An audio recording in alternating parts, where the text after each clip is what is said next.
And he joins me now. Michael, how you doing, man? Good, good. Glad to be here. Hey, you know what? I'm sure you're glad that finally Loki is out and you can actually talk about it, right? I'm very, very glad. I have to.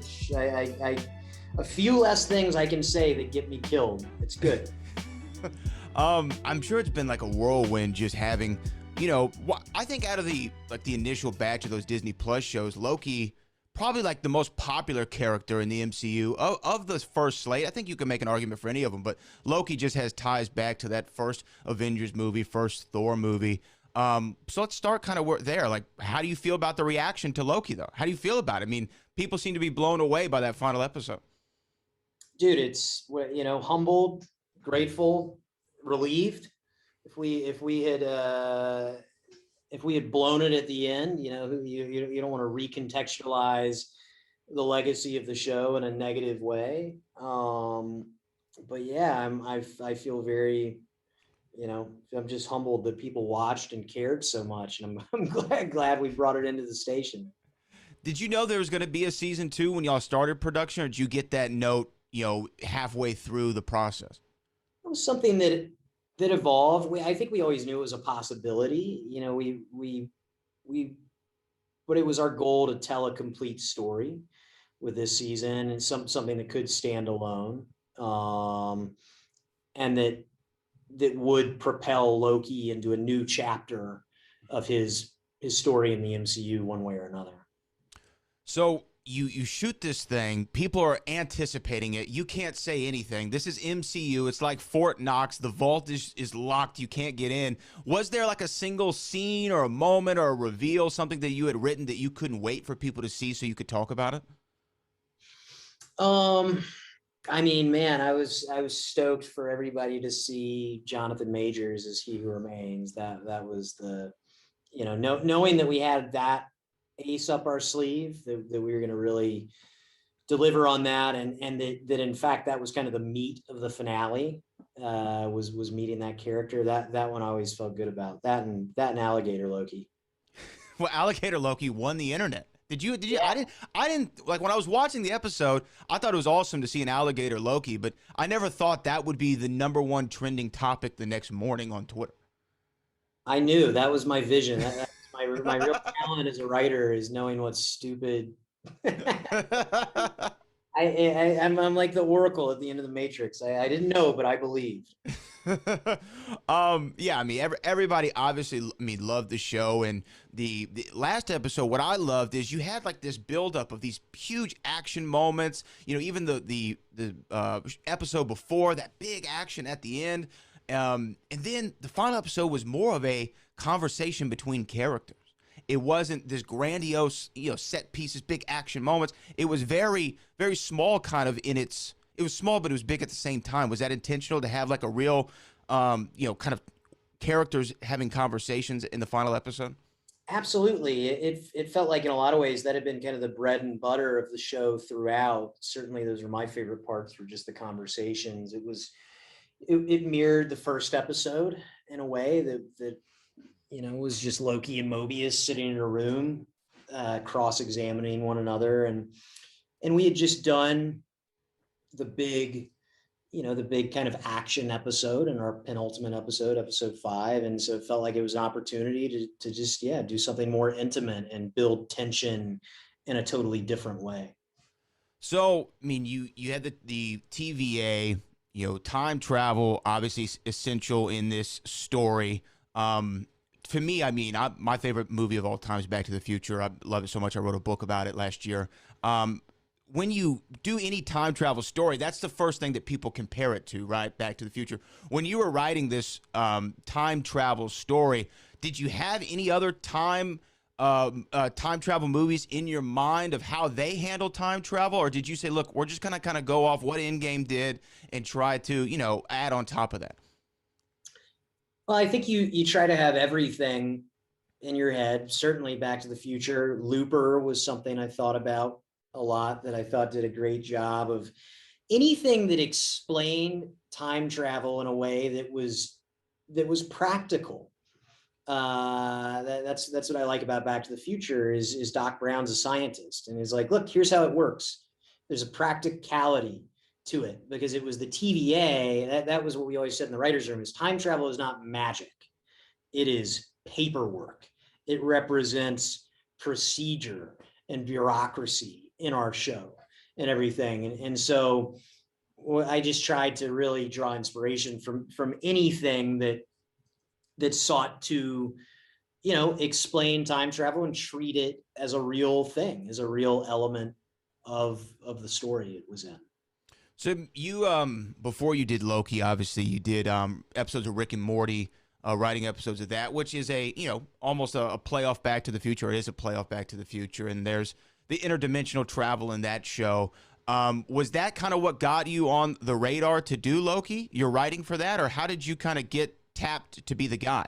Yeah, that certainly helped, that credit. And then I had written a time travel kind of action rom-com that got on the blacklist, which is just a list of screenplays at the end of the year that have kind of generated some buzz around town.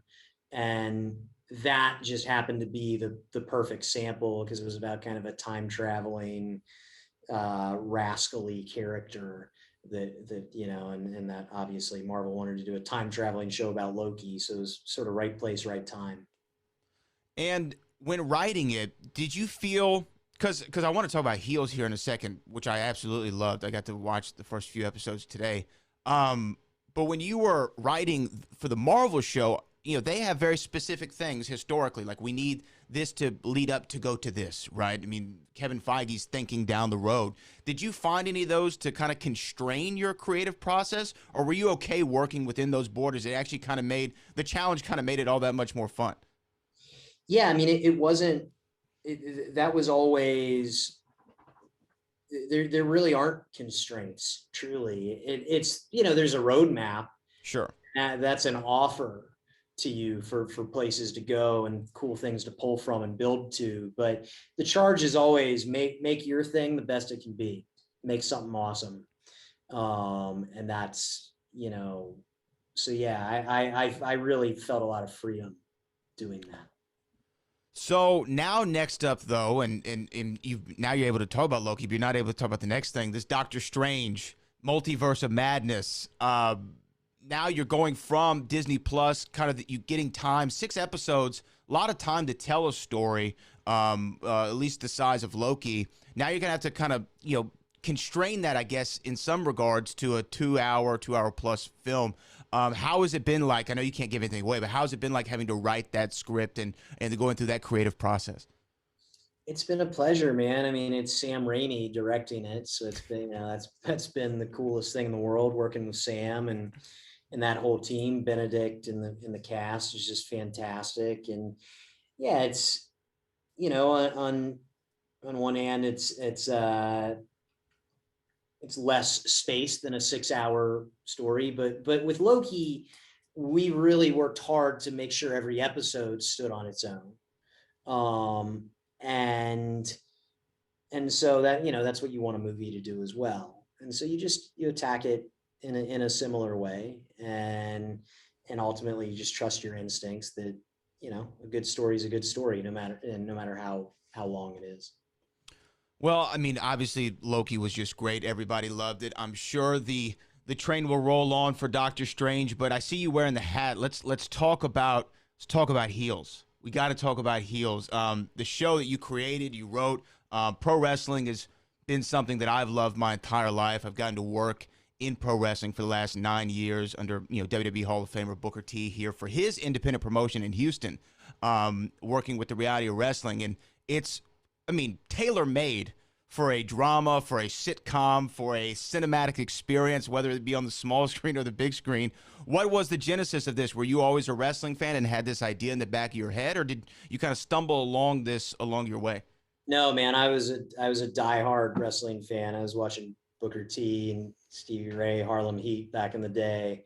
No, I mean, I was diehard wrestling fan my whole life. And so the show came out of a real affection for the world, and yeah, feeling the same thing, that holy shit, this is right for a show, and something that we tried to convey in the show is that yes, these guys are tremendous athletes, but they're, I think, first and foremost, they're artists, they're performers, they're storytellers, and wrestling is a creative endeavor, and that's a really compelling thing to get to write a story about.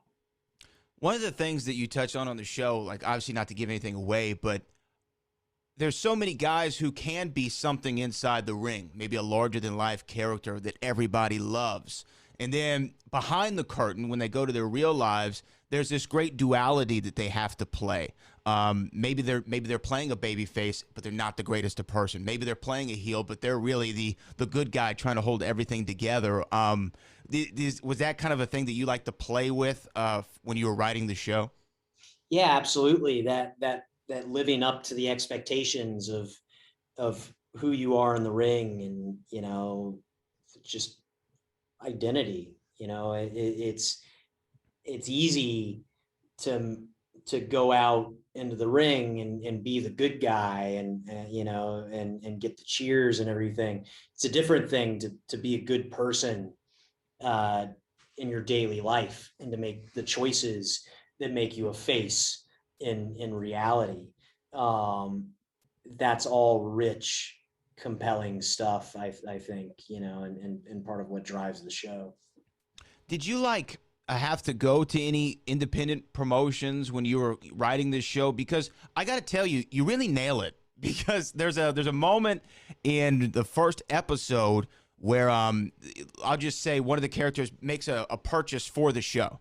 They make a purchase, and the wife comes to him and was like, "Hey, you should have talked to me first before you made this big purchase." And he's like, "Oh, I needed it for the show. We need it for the show." I've literally seen this exact scene play out umpteenth amount of times at Reality of Wrestling between Booker and his wife, Charmel. So did you have to go to any promotions, or did you go to any promotions to kind of feel out what the process is for a show this size? For people listening, it's not like the DWL is the WWE. It's a smaller promotion in a Georgia hometown kind of feel to it. So how did you capture that? Yeah, I mean, it was going to promotions, and in some game, just over the course of my life, I've been to different small town promotions and stuff, watching documentaries, just why there's so much content online, and just getting a feel for the production value for anything, behind the scenes, reading, listening to podcasts, and all of the shoot interviews and everything. And it's like, and then just approximating it into my own, if I was starting you kind of have to become a promoter yourself, and start your own promotion, and you just let the story take you where it takes you. At the heart of this show, though, it's obviously it covers the pageantry of pro wrestling, but it is a family drama, and so many independent wrestling promotions are small family businesses. Some of them have been handed down from generation to generation. You even take to WWE. This is Vince McMahon has got it from his dad, who got it from his grandfather. So at the heart of these promotions, a lot of them are just family businesses. Is that kind of another thing that attracted you? Of I can tell this story about this promotion, but really it's the family drama. Absolutely, it's a great family drama. It's also a great workplace drama. It's a mixture of the two best kinds of shows to me, which would a family drama, and then the surrogate family workplace drama. And so yeah, the family business aspect of it, it's stranger than fiction. You can't believe that these stories are real, but they are. Was there any inspiration, like real life inspiration, between some of the characters? Even the veteran who left the promotion, went up north, and now is a talent scout. Did you base these guys on anyone? I think they're all, they're all in their own ways inspired by different wrestlers that I grew up loving, and they have different, qualities, good and bad, aesthetically, emotionally, or otherwise. It's like, yeah, you kind of pull from all the different wrestlers and just personalities in this world, of which there are so many big ones, and you just, you you put them in a stew and see what comes out. Now, I heard Quentin Tarantino talk one time when he was writing, I believe it was his last movie, Once Upon a Time. He wrote it with Brad Pitt and Leo in mind.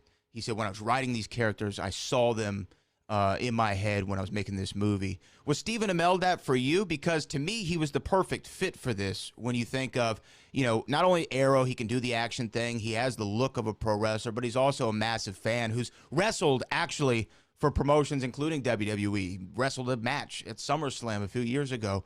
Well, did you write with him in mind, or how did he become part of the process?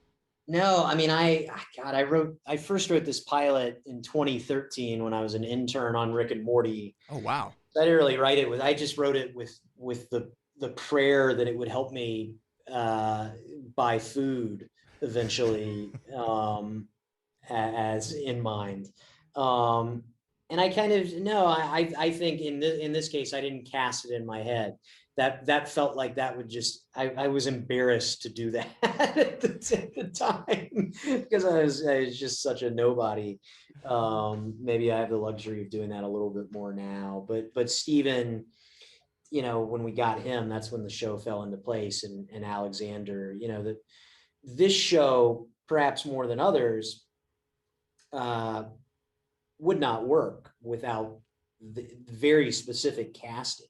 There has to be such a precise alchemy of just great acting ability, but also just pure physicality.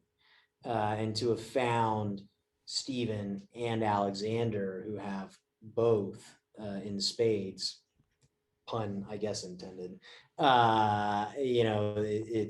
We're very fortunate.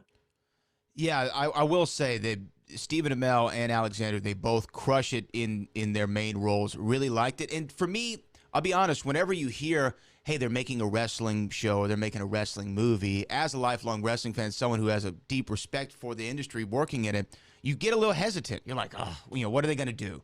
Is this going to be another one of those, oh, wrestling's this circus? Can you believe these wild animals? And I really do appreciate that it felt like you have a reverence. I mean, you felt that in the show. There's a deep respect and admiration for what these guys and girls go out there and do, because a lot of people, even there's a scene where someone calls it fake, and it's like, look, guys, we got to know what these guys and girls actually put their bodies through. And you said it's a performance.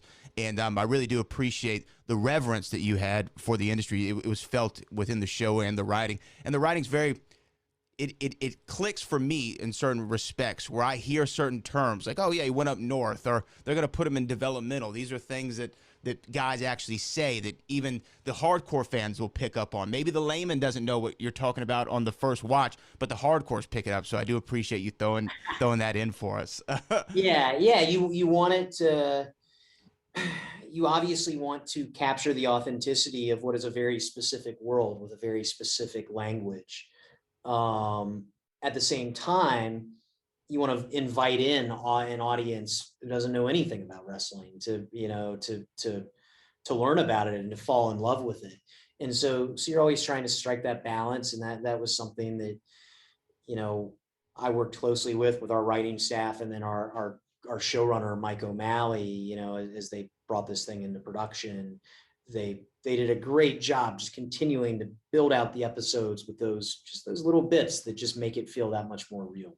Yeah, of course, Heels is going to be on Stars here coming up very soon. You can check that out. And Loki on Disney Plus. My last question for you is pro wrestling related. You said you're a lifelong fan. Who's your Rushmore? Who's your top 4 all-time pro wrestlers? Top 4. All right, I gotta go Sting, Okay. Shawn Michaels. I like it. That's an easy. Those are 2 good, solid bases there. Yeah, that's an easy top 2. I think Punk. I Wow. just I love him. I've gotten to know him personally, so we're past. Sure. But I just, some of those, God, the pops in the Cena match where he won the title. It's like those are some of the best pops ever. And then I don't know. I guess I got to go Stone Cold, just in terms of pure enjoyment. Who's brought me so much joy. I love Stone Cold. Yeah, absolutely. That's a good top four. So CM Punk, Stone Cold, Shawn Michaels, and Sting. I can live with that, Michael. I can live with that. And hopefully we Who's see CM. yours? Who's yours? Who's Man, yours? well, see, for me, I think the quintessential pro wrestler, like the greatest, where he checks all the boxes, character, promo, in ring ability, the entrance. To me, it's the Macho Man Randy Savage. I put him up way high on the list. I think he's the quintessential pro wrestler. Shawn Michaels is on there as well for me. You have to put Steve Austin, and then I would probably go The Undertaker. Undertaker. Yeah, I mean that's. I think just it's hard because Undertaker and also Flair for me. Flair, yeah. Yeah, it's just those, I almost need six spots because those guys, watching The Undertaker as a little kid, there was nothing cooler in the world than that bell ringing. Oh yeah, you're right with those two.